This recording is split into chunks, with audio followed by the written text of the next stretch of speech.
So the last topic of third unit is Michelson-Morley interferometer.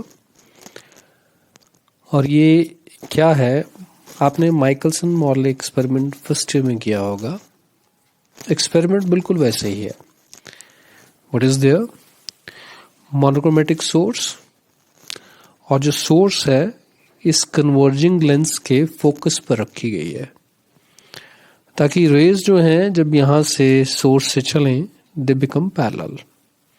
ये हमें पहले से पता है कि अगर किसी लेंस के फोकस पर कोई सोर्स रख दिया जाए तो रेज क्या हो जाती हैं, पैरेलल हो जाती हैं. So this source that act as a extended source, ठीक है, ये सोर्स एक्सटेंडेड सोर्स की तरह बिहेव करेगा. तो this is our extended source. यहां से जो रेज चली ये इस ग्लास प्लेट पी के ऊपर पड़ेंगी and this P is semi silvered. इसका जो बैक साइड है इट इज सेमी सिल्वर्ड. तो होगा क्या, जब रेज इसके ऊपर स्ट्राइक करेंगी, ठीक है, लोअर सरफेस के ऊपर स्ट्राइक करेंगी तो पार्शियली रिफ्लेक्शन और partially they will get refracted. तो पार्शियल रिफ्रैक्शन होगा, पार्शियल रिफ्लेक्शन होगा. जो रिफ्लेक्शन होगा दैट इज अलोंग 2, ठीक है, और जो रिफ्रैक्शन होगा दैट इज अलोंग 1.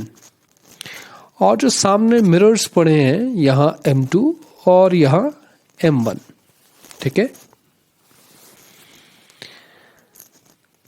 ये M2 मिरर पर जो रे स्ट्राइक करिए दैट इज रे 2, और रिफ्लेक्शन होने के बाद ये 2 डैश से रिप्रेजेंट की गई है. Then again on traversing the plate P ये फाइनली इस डायरेक्शन में 2 डैश रे, ठीक है, जा रही है. जो रे 1 है वो आगे बढ़ेगी, ठीक है, और वो M1 से स्ट्राइक होके वापस जाएगी और इसको 1 डैश से रिप्रेजेंट किया गया है. और ये भी फाइनली इसी पाथ पर आएगी और इन दोनों के बीच में 1 डैश और 2 डैश के बीच में क्या होगा, इंटरफेरेंस होगा. अब एक चीज देखिएगा, और ये सारी इंटरफेरेंस पैटर्न आप कहां से देखोगे, थ्रू टेलीस्कोप. अब अगर बात की जाए, ये जो मिरर्स हैं M1 and M2 they are highly polished. तो रेज सारी की सारी क्या हो जाएगी, यहाँ जितनी भी रे इंटेंसिटी जो है वो फॉल करेगी वो रिफ्लेक्ट हो जाएगी, ठीक है. और इस पर पीछे लेवलिंग स्क्रूज भी लगे होते हैं, ठीक है, स्क्रूज लगाए होते हैं. हम इसको टिल्ट करना चाहें तो टिल्ट भी कर सकते हैं. मतलब ये जो मिरर ऐसे है, ये मिरर थोड़ा हम टिल्ट करना चाहें तो कर सकते हैं. बट इस वक्त आप इन दोनों M1 और M2 को परपेंडिकुलर कंसिडर कर रहे हैं, ठीक है. जो M2 और M1 है they are mutually perpendicular to each other. अब नेक्स्ट पार्ट जो चीज क्या है, इस पॉइंट के ऊपर, ठीक है, जो रे यहां एंटर की यहां से सोर्स से, इस पॉइंट के ऊपर स्प्लिट हुआ है किस्म से अलोंग 1 एंड अलोंग 2. अब देखिए रे नंबर 2 ओरिजिनली इस पॉइंट तक, इस पॉइंट को मैं P कह लेता हूं, ठीक है. इस P पॉइंट से इस प्लेट को भी मैंने P नाम दिया, इस पॉइंट को मैंने P नाम दे दिया. P पॉइंट के बाद स्प्लिटिंग हुआ है. तो P पॉइंट के बाद ये रे नंबर 2, ठीक है, M2 की ओर बढ़ रही है और यहां से रिफ्लेक्ट होगी because this is exactly perpendicular to रे.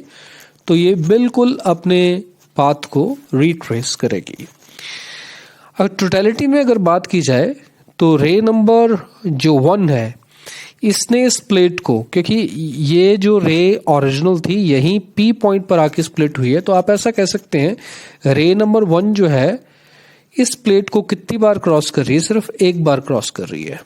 लेकिन रे नंबर 2 का आप हाल देखिए, ये 1 टाइम यहां क्रॉस कर गया, जो हालांकि P पॉइंट तक 1 और 2 के लिए कॉमन था. तो एक बार ये जो P पॉइंट तक पहुंचा है, ठीक है, ये ट्रेवल जो है 1 और 2 के लिए कॉमन है, तो इट्स 1 टाइम काउंट हो रहा है. मतलब फिर इस P पॉइंट से जब रिफ्लेक्शन हुआ तो देखिए इस प्लेट को इसने दोबारा क्रॉस किया, रे नंबर 2 ने, रे नंबर 1 ने नहीं किया, ठीक है. रे नंबर 2 ने दोबारा क्रॉस किया, 2 टाइम्स, काउंटिंग 2 बार हो गई रे नंबर 2 के लिए, पहले ये फिर ये, फिर जब यहां से रिफ्लेक्शन होने के बाद वापस आएगा तो ये तीसरी बार इसको क्रॉस करेगा। तो आप ऐसा कह सकते हैं रे 2 जो है इस ग्लास प्लेट पी को कितनी बार क्रॉस कर रही है, 3 टाइम्स, और रे नंबर 1 ओनली वंस। तो इस चीज को भी कंपनसेट करने के लिए आप एक और प्लेट लगाते हो, compensating plate, and it is simply a glass plate, semi silver नहीं है। तो रे इसमें एंटर करके आगे चल जाएगी और फिर वापस भी आएगी। तो देखिए उतनी ही थिकनेस है जितनी पी की है, जितनी थिकनेस इसकी पी की है उतनी ही पी डैश की है। तो देखिए ये एक बार ट्रेवल करेगा और वापस आएगा तो दूसरी बार ट्रेवल करेगा, और एक बार ये पी पर ट्रेवल कर चुका है। तो रे नंबर 1 के लिए अगर बात की जाए, एक बार ट्रेवल इसने पी में किया, ठीक है, फिर दूसरी बार काउंटिंग हो रही है, पी डैश में ट्रेवल किया जाते वक्त, और फिर जब रिफ्लेक्ट होके वापस आई है तीसरी बार। तो वही थिकनेस ग्लास की 3 बार क्रॉस की किसने, 1 ने। हालांकि अगर ये प्लेट नहीं लगाई गई होती पी डैश तो ये सिर्फ एक बार क्रॉस करती। तो उसी चीज के कि भाई जो ऑप्टिकल पाथ है, एटलीस्ट जो थिकनेस कवर हो रही है ग्लास प्लेट की वो सेम हो रही है नंबर 1 के लिए भी, 2 के लिए भी। तो उस चीज के लिए आपने ये पी डैश को इंट्रोड्यूस किया है। That's why it's called compensating plate. इस प्लेट को हम क्या बोलते हैं, द कंपनसेटिंग प्लेट। तो उस चीज को मतलब उससे कोई पार्ट डिफरेंस इंट्रोड्यूस ना हो, ठीक है, हम ऐसी बात कर रहे हैं। अब इसको विजुअलाइज कैसे कर रहे हैं, देखिए टेलीस्कोप के लिए, अगर मैं टेलीस्कोप की बात करूं, टेलीस्कोप के लिए दोनों रेस इस डायरेक्शन से आ रही हैं, ठीक है, टेलीस्कोप के लिए दोनों रेस इस डायरेक्शन से आ रही हैं। तो एज इफ आप मिरर M2 में, ठीक है, मिरर M1 का इमेज देख रहे हो, आप इसके इक्विवेलेंट कंसिडर करने वाले हो। तो M1 का इमेज M2 में हम M1 डैश कंसिडर कर रहे हैं, ठीक है। M1 dash is the image of M1 in M2, ठीक है। ये M1 आपके पास मिरर है, इसका इमेज M2 में एज M1 डैश कंसिडर कर रहे हो, आप ऐसा कंसिडरेशन ला रहे हैं। तो एक किस्म से आप M2 और M1 डैश की बातें अब करोगे। इक्विवेलेंस जो हम लेके आएंगे वो यही लेके आएंगे। जहां तक सवाल है P से M1 तक का डिस्टेंस का, P से M2 तक के डिस्टेंस का, P से M1 कौन सी रे 1, P से M2 कौन सी रे 2, ठीक है। इन डिस्टेंसेस को हम क्या कर सकते हैं, चेंज कर सकते हैं। आप मिरर M1 को पास ला सकते हो, आप मिरर M1 को दूर ले जा सकते हो, आप मिरर M2 को भी पास ला सकते हो, आप मिरर M2 को भी दूर ले जा सकते हो। तो डिस्टेंसेस चेंज किए जा सकते हैं, रिलेटिव डिस्टेंसेस M1 और M2 के, ये भी चीज ध्यान में रखिएगा। तो जो अभी तक मैंने डिस्क्रिप्शन दिया उसमें क्या है, the rays from the source S, ठीक है, मोनोक्रोमेटिक सोर्स, ठीक है, ये आपके पास मोनोक्रोमेटिक सोर्स एस है। The rays from the source S are made parallel with the lens L, with the help of the lens L.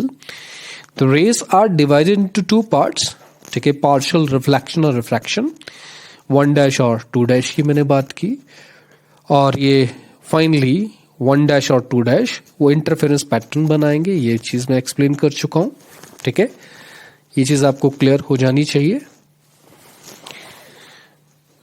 फिर मैंने रे 2 की बात की जो 3 बार क्रॉस कर रही है ग्लास प्लेट को, फिर कंपनसेटिंग प्लेट की मैंने बात की, ठीक है।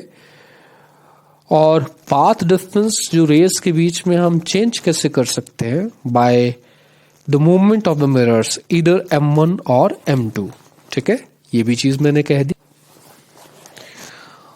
The interference pattern is observed by the telescope. The path difference can be altered by moving mirror M2 towards or away from plate P.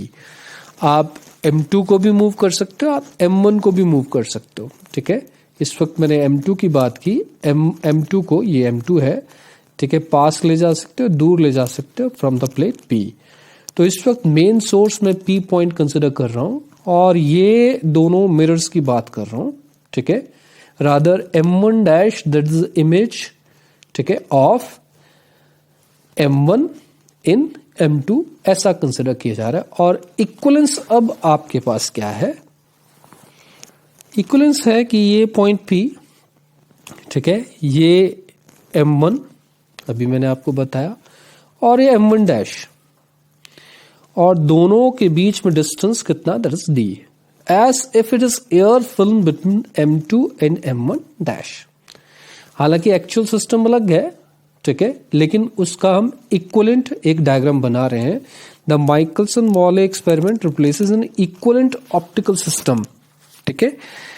P is considered inclined at an angle theta with the optic axis. Optic axis क्या है, जो एकदम इसके perpendicular line हम draw कर रहे हैं, this is the optic axis.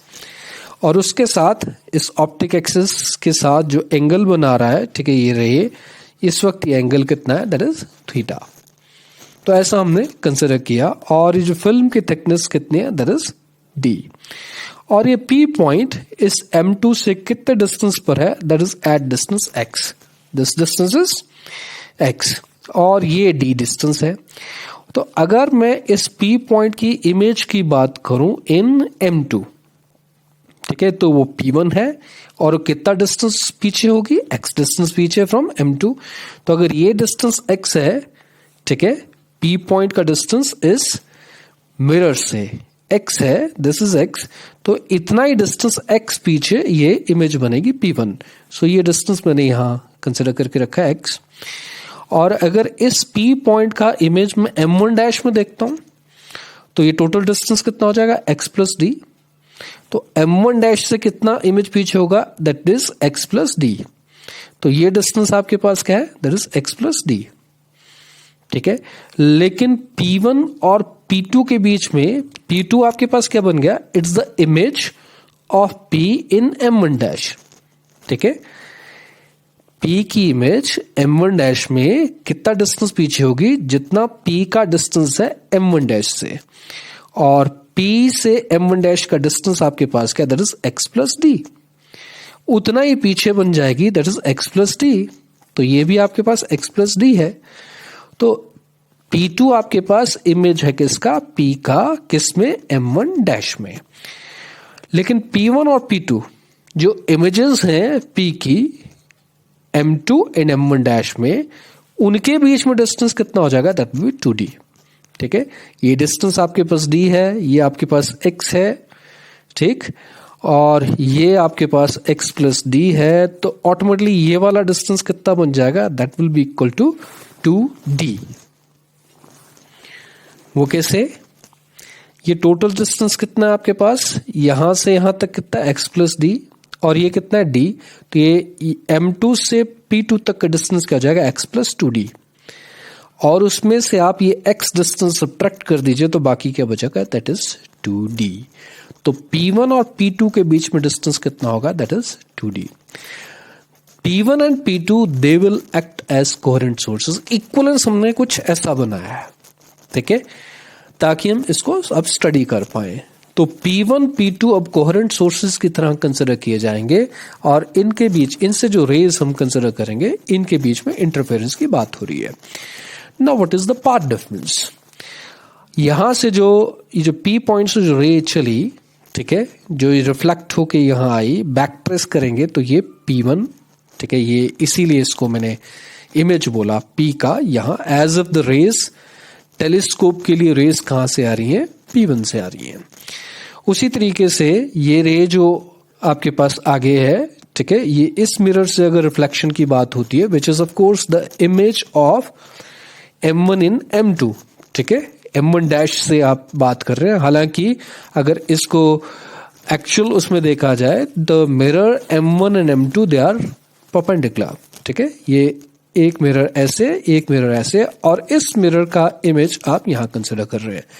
तो एक्चुअली में कोई दो मिरर एज सच नहीं है, mirrors they are perpendicular to each other, ठीक है, और इसको इक्विवेलेंस बना रहे हैं हम as if it is thin film. तो ये जो रे हम कंसिडर कर रहे हैं दूसरे वाली P2 से आ रही है एज इफ, किसके लिए, टेलीस्कोप के लिए, ठीक है। तो इन दोनों रेस के लिए what is the path difference, ये सारा इक्विवेलेंस है, दिमाग में रहे।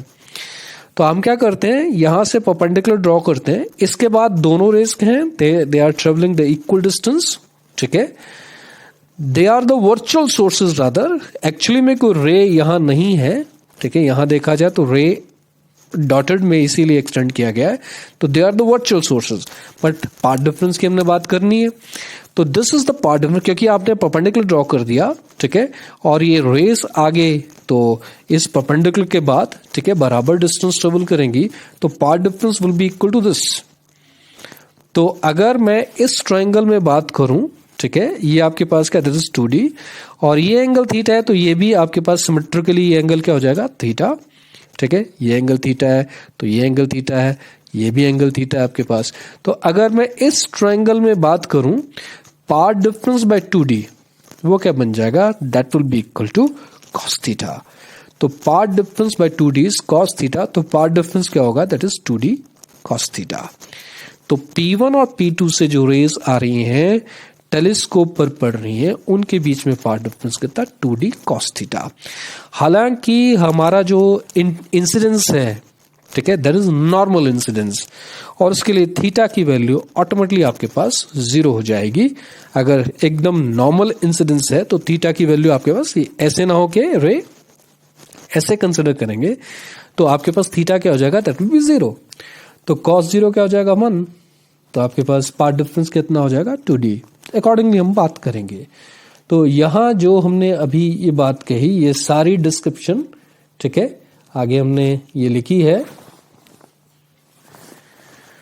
सो this is equivalent optical system, और P1 और P2 they will act as coherent sources, and the path difference between them delta, that is 2D cos theta.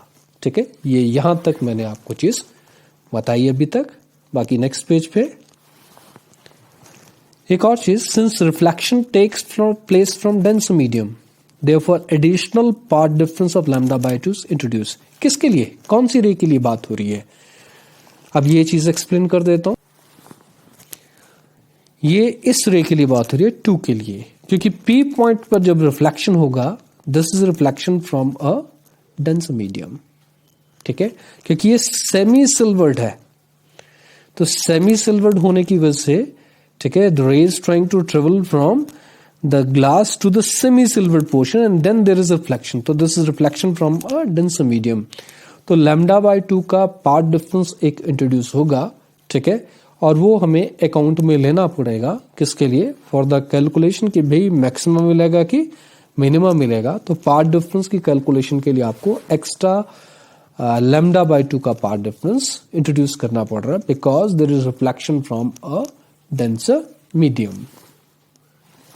तो what is the total path difference, total path difference is 2D cos theta plus lambda by 2। इसके बाद simple maxima के लिए condition आपको पता है, delta is n lambda, minima के लिए 2n प्लस 1 लैम्डा बाय 2। लेकिन हमारे पास जो पाथ डिफरेंस है 2D cos theta plus lambda by 2 है, it's not simply 2D cos theta. अगर ऐसी बात है तो हमने सब्स्टिट्यूट किया इक्वल टू n लैम्डा, और इसको दूसरी साइड लेके आएंगे तो 2n माइनस 1 लैम्डा बाय 2 हो जाएगा। और अगर मिनिमा के लिए बात करेंगे तो ये लैम्डा बाय 2 और ये लैम्डा बाय 2 कैंसिल हो जाएगा, 2n बाय 2 इज n, तो इट्स n लैम्डा। तो अगर वैसे देखा जाए तो अपरेंट पाथ डिफरेंस के लिए कंडीशन जो है मैक्सिमा मिनिमा की वो अलग हो जाएंगी।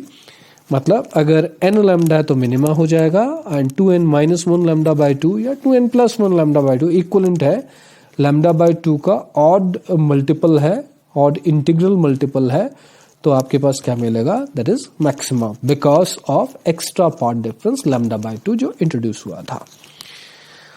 अब इसमें केसेस निकल के आते हैं, और पहला केस आपके पास क्या है, व्हेन d इज 0, इसका मतलब है दोनों मिरर्स का डिस्टेंस आपके पास क्या रहा होगा, सेम रहा होगा। ये मिरर और ये मिरर इस P प्लेट से इक्वल डिस्टेंस पर रहे होंगे, तब आपके पास ये D आपके पास मतलब M2 एंड M1 डैश वो क्या हो जाएंगे, they will be coinciding with each other, दोनों में डिस्टेंस आपके पास 0 कंसिडर किया जाएगा। तो if D is 0, geometrical distance of two mirrors from the beam splitter plate is same। तो अभी मैंने आपको बताया बीम स्प्लिट कौन कर रहा है, तो प्लेट P, तो दोनों मिरर्स का डिस्टेंस वहां से क्या है, सेम है, इसलिए D आपके पास क्या हो जाएगा, दैट इज 0। अगर ऐसी बात है कि D आपके पास 0 हो गया, तो d 0 होते ही, ठीक है, तो आपके पास टोटल पाथ डिफरेंस कितना है, that is 2d cos theta plus lambda by 2। Delta क्या हो जाएगा, that is just lambda by 2। तो डेल्टा आपके पास अगर लैम्डा बाई 2 हो गया तो सेंट्रल फ्रिंज आपके पास क्या बन जाएगी, दैट विल बी डार्क, क्योंकि ये कंडीशन किसके लिए होती है, that is for dark. When one of the mirror is moved parallel to itself, ठीक है, सपोज आप d डिस्टेंस से उसको, ठीक है, चेंज करते हैं और साथ साथ में आप नॉर्मल इंसिडेंस की बात करेंगे, ठीक है, पैरेलल टू ऑप्टिकल एक्सिस मतलब थीटा इक्वल टू 0 की बात करेंगे, तो 2d cos 0 2d और प्लस लैम्डा बाय 2, ठीक है, मतलब आप d को चेंज कर रहे हो by moving one of the mirrors parallel to itself, ठीक है। अगर आपके पास ये मिरर है तो पैरेलल टू इटसेल्फ आपने मूव करना है, ये मिरर है तो पैरेलल टू इटसेल्फ आपने मूव करना है, one of the mirror that is moved parallel to itself, automatically d आपके पास बन जाएगा, d will be non zero. तो 2d cos 0 plus lambda by 2, तो 2d प्लस लैम्डा बाय 2। अब हम एक स्पेशल केस कंसिडर करते हैं, सपोज ए डिस्टेंस दोनों के बीच में कितना, that is 1/4 of the wavelength, मतलब लैम्डा बाय 4। अगर लैम्डा बाय 4 आप कहते हो d को, तो d को रिप्लेसमेंट आप लैम्डा बाय 4 कर रहे हो, तो 2 इंटू लैम्डा बाय 4, ठीक है, प्लस लैम्डा बाय 2, टोटल हो जाएगा लैम्डा। इसका मतलब है आपके पास सेंट्रल फ्रिंज क्या बन जाएगी, दैट इज मैक्सिमा, मतलब ब्राइट। फिर आप और फर्दर लैम्डा बाय 4 से इंक्रीज कर दीजिए, ठीक है, तो आपके पास अगर और फर्दर लैम्डा बाय 4 से इंक्रीज करते हैं तो ये आपके पास लैम्डा बाय 2 हो जाएगा, ठीक है। आप जो कह रहे हो 2 इंटू लैम्डा बाय 4 पहले कंसिडर कर चुके हैं, एक और लैम्डा बाय 4 मतलब lambda by 2 plus lambda by 2, ठीक है, ये डेल्टा हो जाएगा। तो ये 2 से 2 कैंसिल, ये क्या बन जाएगा, it is 3 lambda by 2। Again condition किसके लिए जाएगी, फॉर मिनिमा। तो आप अगर वो चेंज करते जाएंगे डिस्टेंस, तो ऑल्टरनेटली वो सेंट्रल जो स्पॉट है वो कैसा बन जाएगा, सेंट्रल फ्रिंज कैसी बनती जाएगी, पहले मिनिमा था, फिर मैक्सिमा, फिर मिनिमा, फिर मैक्सिमा, लैम्डा बाय 4 के मल्टीपल्स में आप डिस्टेंस को अगर चेंज करते जाएंगे तो ये होता जाएगा। अब डिफरेंट शेप्स की बात करते हैं फ्रिंज पैटर्न्स की। अगर आपके पास mirror M1 M2 exactly perpendicular है तो M1 डैश और M2 के बीच में एंगल आपके पास 0 निकल के आएगा, तब आपके पास फ्रिंज पैटर्न कैसा होगा, दैट विल बी सर्कुलर, ठीक है, एक्सपेरिमेंटली भी यही ऑब्जर्व्ड है। लेकिन अगर आपके पास फाई 0 नहीं है और D 0 है, ठीक है, तो सेंट्रल फ्रिंज पैटर्न जो है वो स्ट्रेट भी हो सकता है, कर्व भी हो सकता है, ठीक है। D नॉन जीरो आप रखिए, इस वक्त करेक्शन कर लीजिए, D में भी 0 एंड D में भी नॉन जीरो। अगर 0 है तो ये वाली सिचुएशन आपके पास बनेगी and the fringes will be straight. D जो है वो नॉन जीरो है, तो या तो ये वाली कंडीशन होगी, ठीक है, या फिर ये वाली कंडीशन होगी। तो जो फ्रिंज पैटर्न है आपके पास क्या हो जाएगा, that will be curved, curvature आ जाएगा, ठीक है। तो ये चीज दिमाग में रखिएगा। तो अगर फाई आपके पास 0 नहीं है, तो अगर D 0 है तो एक केस, तो ये दोनों M1 डैश जो है M2, ठीक है, ये क्रॉस करेंगे, तब आपके पास फ्रिंज पैटर्न क्या होगा, दैट विल बी स्ट्रेट। और अगर D 0 नहीं है तो ये जो इमेज है M1 डैश की M2 के साथ, ठीक है, इंटरसेक्ट नहीं करेगी, कुछ एंगल होगा, तब आपके पास फ्रिंज पैटर्न कैसा होगा, दैट विल बी कर्व्ड, ठीक है, दैट विल बी कर्व्ड। ये डिपेंड करता है कि M1 डैश का orientation with respect to M2 कैसा आता है, but it will be curved. तो ऐसा कर्वेचर हम ऑब्जर्व करेंगे।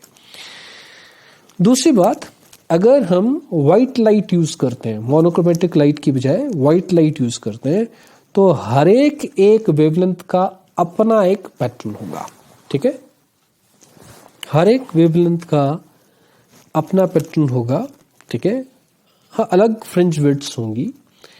और अगर 0 ऑर्डर फ्रिंजेस हर एक वेवलेंथ की कोइंसाइड कर जाती हैं, मतलब D को हम 0 कंसिडर करते हैं, तो सेंट्रल फ्रिंज जो होगी वो डार्क होगी, एक के लिए भी डार्क है, दूसरे के लिए भी डार्क है, सभी के लिए डार्क है, तो central fringe that will be dark, ठीक है। The central fringe is surrounded by few coloured fringes. क्यों? क्योंकि हर एक वेवलेंथ का अपना फ्रिंज पैटर्न, अलग फ्रिंज विड्थ होगी, तो कलर्ड फ्रिंजेस कुछ मिलेंगी। लेकिन अगर बहुत ज़्यादा आप ज़्यादा बाहर जाओगे तो central fringe that will be dark, फिर कुछ कलर्ड मिलेंगी, बट बहुत ज़्यादा दूर जाओगे तो उनकी ओवरलैपिंग ज़्यादा स्टार्ट हो जाएगी, तो जो बाकी पोर्शन है वाइट ही नजर आएगा आपको।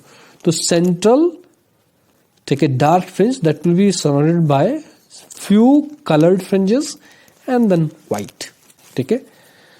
Overlapping of fringes pattern different wavelength lead to white pattern appearance.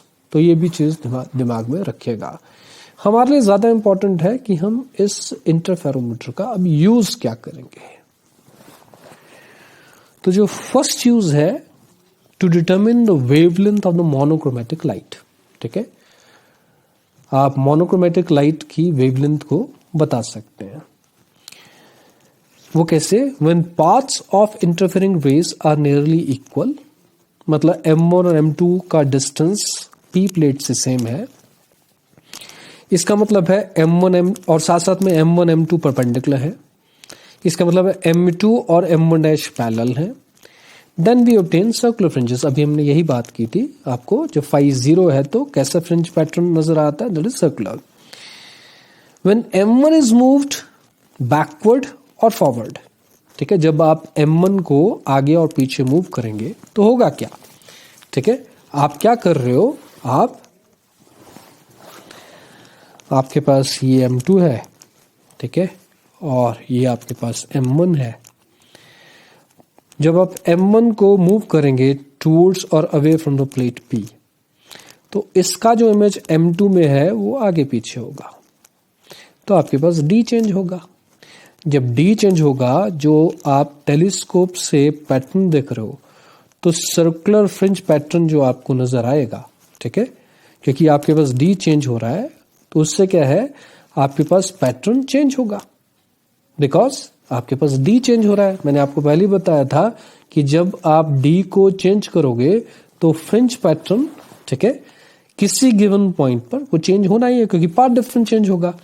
तो जैसे सेंट्रल स्पॉट आपके पास पहले डार्क नजर आ रहा था, फिर ब्राइट नजर आएगा, फिर डार्क नजर आएगा, आप चेंज करते जाइए डिस्टेंस को बाय मूविंग M1 टूवर्ड्स और अवे, ठीक है। आपके पास M1 डैश टूवर्ड्स और अवे होना शुरू हो जाएगा, तो उसके अकॉर्डिंग आपके पास D चेंज होगा। जब D चेंज होगा तो कंडीशंस चेंज होगी, किसके लिए, मैक्सिमा और मिनिमा के लिए। और जब ऐसी बात होगी, when M1 is moved backward और forward, each fringe gets displace parallel to itself in the field of view. ऐसा लगेगा कि वो फ्रिंज जो है वो डिस्प्लेस हो रही है। तो हमने क्या माना कि D is the distance through which mirror is moved, suppose, ठीक है।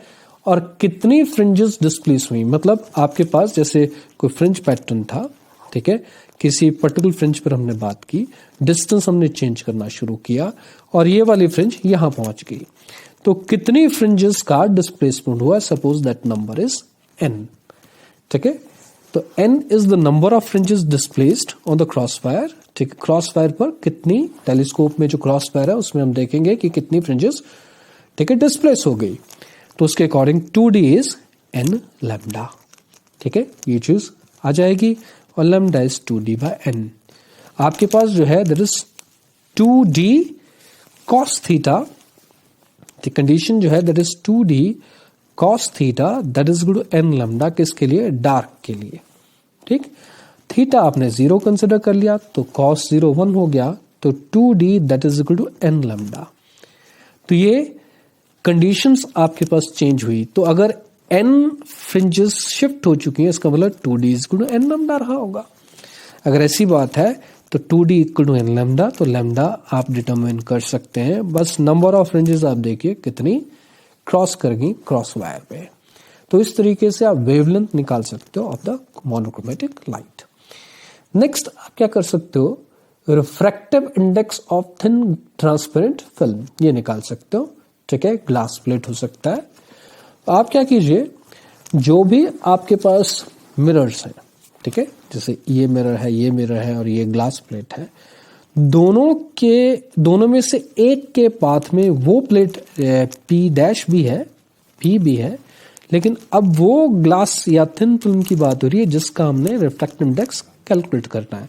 अब इसको आप उठाइए, या तो इस रास्ते पर या इस रास्ते पर ले आइए, दोनों में से एक पाथ पे आप इसको ले आइए।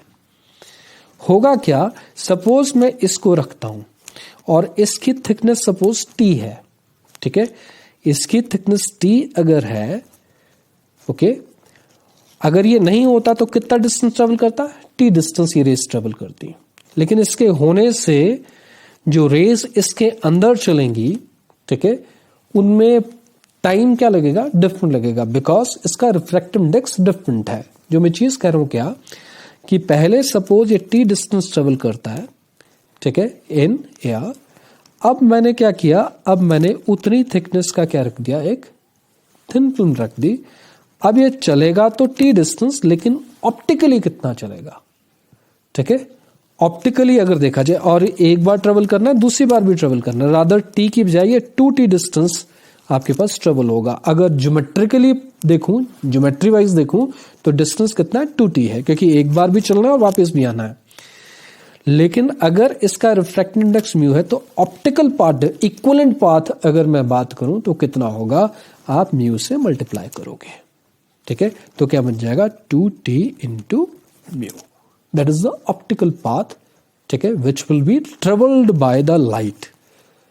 तो ऑप्टिकल पाथ और ज्योमेट्रिकल पाथ में फर्क है। ऑप्टिकल पाथ का मतलब वो उस टाइम में इक्विवेलेंट कितना पाथ ट्रेवल कर जाएगा उसी टाइम। तो क्योंकि स्पीड डिफरेंट है, अगर मैं एयर में बात करता हूं तो c स्पीड से चला है और डिस्टेंस कितना, 2t ट्रेवल होता है। अगर मैं कहूं कि भाई यूनिट स्पीड से चला है तो 2t बाई सी होगा, और v स्पीड से चला है तो v से क्या कर दूंगा, मल्टीप्लाई, बट v बाई सी आपके पास क्या हो जाएगा, रिफ्रैक्टिव इंडेक्स म्यू, तो 2t इंटू म्यू बन जाएगा। मतलब ऑप्टिकल पाथ की मैं बात कर रहा हूं। तो पहले वो डिस्टेंस कितना ट्रेवल कर रहा है, 2t, अब कितना कर रहा है, 2 mu T. What is the path difference introduced, तो 2 म्यू टी, ठीक है, ये ऑप्टिकल पाथ माइनस 2t जो एक्चुअल उसने ट्रेवल करना था, ये एक्स्ट्रा पाथ डेवलप हो जाएगा, 2 म्यू टी माइनस 2t। इसके बारे में आप दिमाग में बिठाइए, ठीक है, कि पहले उसने कितना डिस्टेंस ट्रेवल करना था, 2t, क्योंकि एक बार जाएगा वापस भी आएगा, तो 2t is the original path. New optical path that is 2 mu T, net increase in path that is 2 mu T minus 2t, तो 2t इसमें कॉमन आ जाएगा, म्यू माइनस 1, तो ये एक्स्ट्रा पाथ आपके पास इंट्रोड्यूस हो जाएगा। और इससे क्या होगा, फ्रिंज पैटर्न डिस्प्लेस हो जाएगा। आपके पास जो भी फ्रिंज पैटर्न बन रहा है, ठीक है, सपोज स्क्रीन के ऊपर जहां भी फ्रिंज पैटर्न बन रहा था, अब वो डिस्प्लेस हो जाएगा। पहले अगर मिनिमा यहां बन रहा है तो मिनिमा आपके पास यहां बन जाएगा, because of extra path difference जो इंट्रोड्यूस हुआ है, ठीक है। अब हम क्या करेंगे कि क्रॉस वायर के ऊपर ये कितना fringes, number of fringes shift हो गई, ठीक है। पहले आपके पास अगर ये था, अब ये यहां पहुंच चुका है, तो कितनी फ्रिंजेस शिफ्ट हो चुकी हैं, that number is n suppose। तो 2t into mu minus 1 which is the extra path जो अब इंट्रोड्यूस हुआ है, that is equal to n lambda। हम ऐसा कह रहे हैं क्योंकि सारा पैटर्न डिस्प्लेस हो गया, इसका मतलब है कंडीशन n lambda से चेंज हुई है। तो 2t into mu minus 1 is n lambda, और यहां से म्यू की कैलकुलेशन आप कर सकते हैं, ठीक है, ये सामने आपके पास एक्सप्रेशन है। तो रिफ्रैक्टिव इंडेक्स आप थिन फिल्म का बता सकते हैं बाय माइकलसन-मोर्ले इंटरफेरेंस।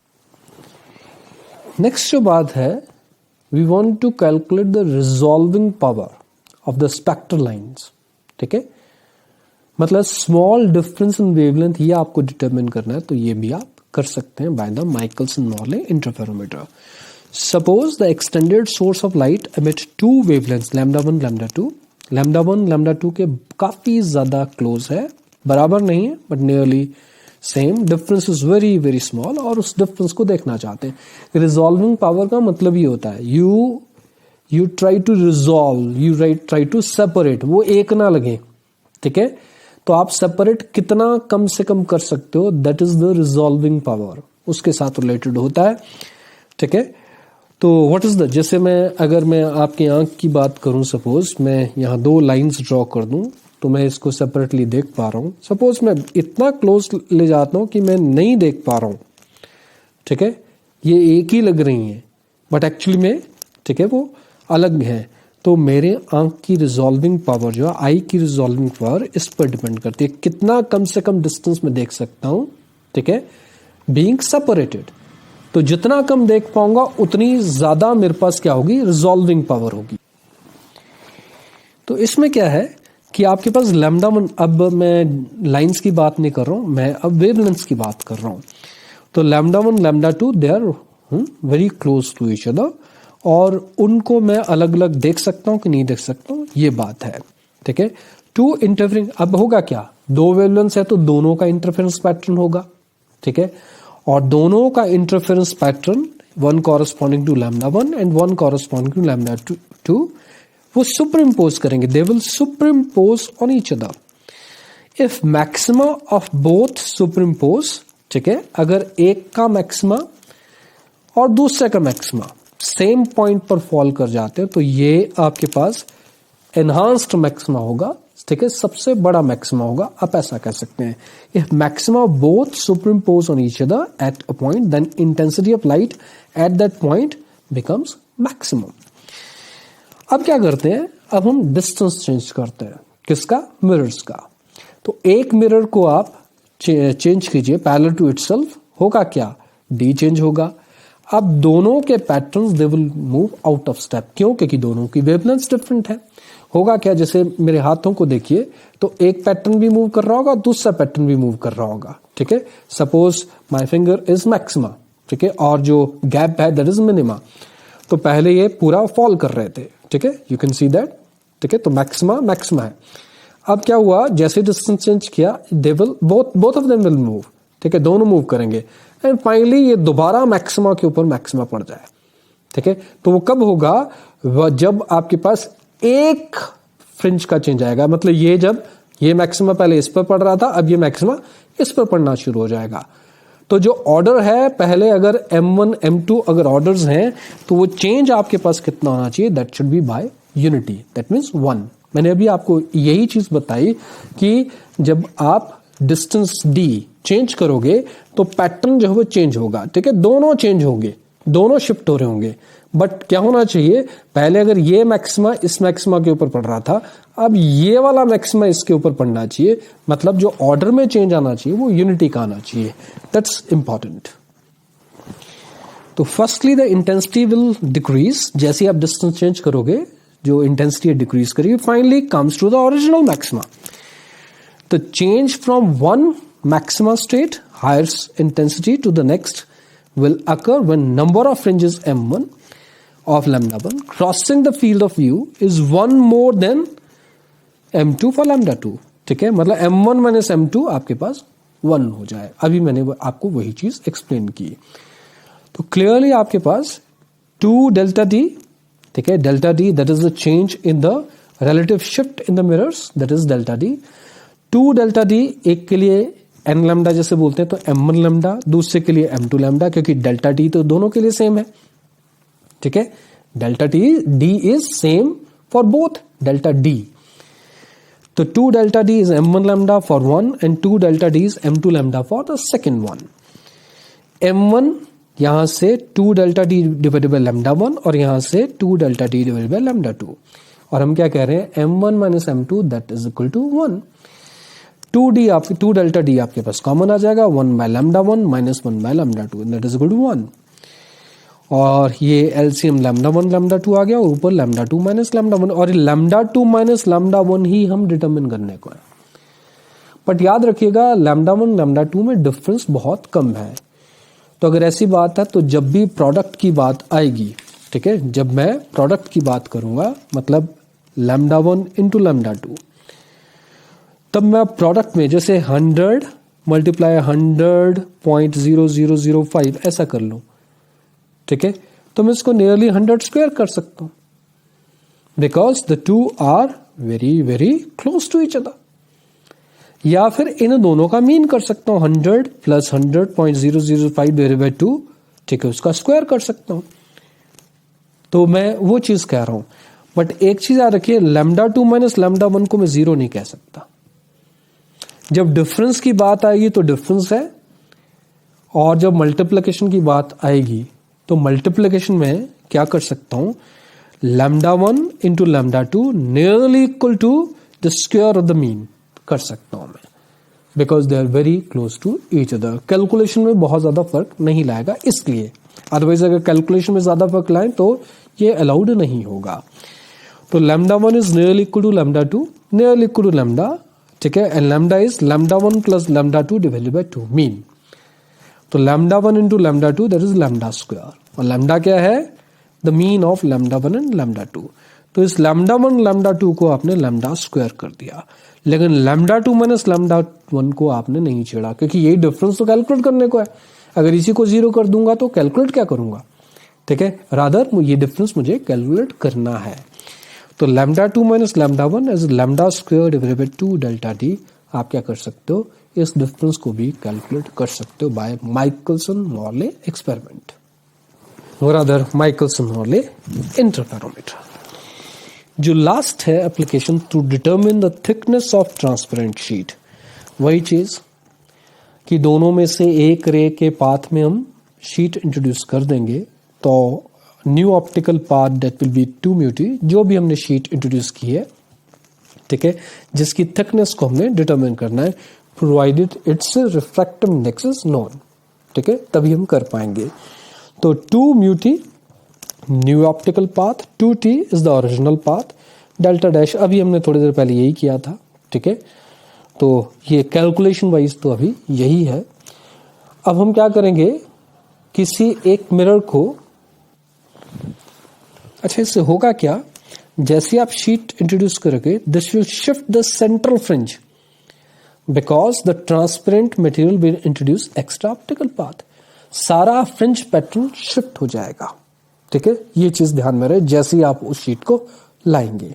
अब हमने क्या करना है, हमने मिरर M1 को मूव करना है ताकि ये सारा पैटर्न वापस वहीं आ जाए जहां वो पहले था, ठीक है। मेरा कहने का मतलब क्या हुआ कि भाई ये फ्रिंज पैटर्न है सपोज, और शीट को इंट्रोड्यूस करने से फ्रिंज पैटर्न शिफ्ट हो गया। अब हम डिस्टेंस d, ठीक है, चेंज करेंगे, डिस्टेंस d मतलब मिरर को शिफ्ट करके, ताकि ये फ्रिंज पैटर्न दोबारा यहीं आ जाए, ठीक है।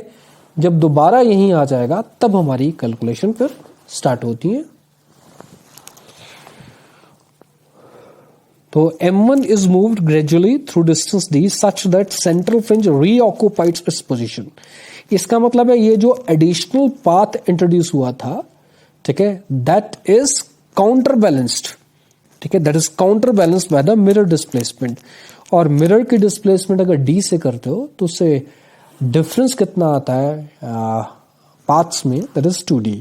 इसका मतलब है 2t इंटू म्यू माइनस 1, ये पाथ डिफरेंस किसकी वजह से आया, because of the introduction of the film.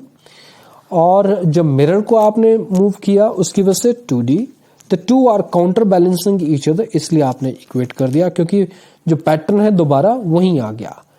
तो इन दोनों को इक्वेट करके फिर हम थिकनेस फाइनली कैलकुलेट कर सकते हैं, ठीक है, ट्रांसपेरेंट शीट की। और ये आपके पास यूनिट खत्म होता है इस तरीके से।